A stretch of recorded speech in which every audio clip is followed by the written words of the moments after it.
கர்த்தருடைய பரிசுத்த நாமத்திற்கு மகிமை உண்டாவதாக. கர்த்தருடைய பிள்ளைகளாகிய உங்கள் அனைவருக்கும் என்னுடைய அன்பின் வாழ்த்துக்கள். வேதாகமத்திலே ஆண்டவராகிய இயேசு கிறிஸ்துவிற்கு அநேக பெயர்கள் கொடுக்கப்பட்டிருக்கின்றது. நீதியின் தேவன், இரக்கத்தின் தேவன், அன்பின் தேவன், நம்மை பாதுகாக்கிறவர், நம்மை பரிசுத்தமாக்குகிறவர், நம்முடைய தேவைகளை சந்திக்கும் தேவன் என்று பலவிதமான பெயர்கள் உண்டு. அதிலே நாம் இன்று பார்க்க போவதாவது நம்மை வழிநடத்தக்கூடிய தேவன். ஏசாயா 30:21 நீங்கள் வலதுபுறமாய் சாயும் போதும் இடதுபுறமாய் சாயும் போதும் வழி இதுவே, இதிலே நடவுங்கள் என்று உங்களுக்கு பின்னாலே சொல்லும் வார்த்தையை உங்கள் காதுகள் கேட்கும்.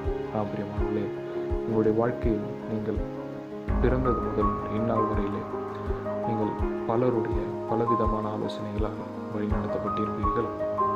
அது உங்களுடைய பெற்றோர்களாக இருக்கலாம், அது உங்களுடைய நண்பர்களாக இருக்கலாம், அல்லது உறவினர்களாக இருக்கலாம், அல்லது தெரிந்தவர்களாக கூட இருக்கலாம்.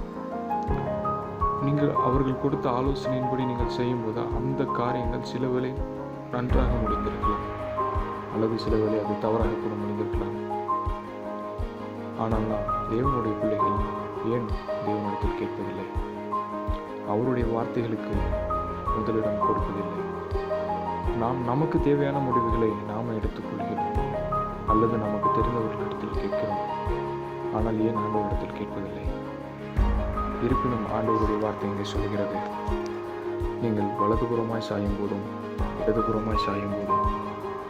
இங்கே சொல்லப்பட்டது, நீங்கள் பல வழிகளை வைத்துக்கொண்டு எந்த வழியிலே செல்வது என்று தெரியாத போது ஆண்டவரிடத்தில் கேளுங்கள்.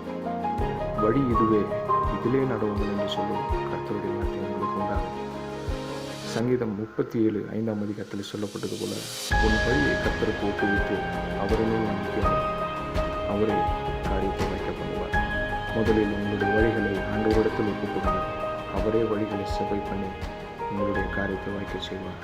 கர்த்தர் உங்களை ஆசீர்வதிப்பாராக. ஆமென்.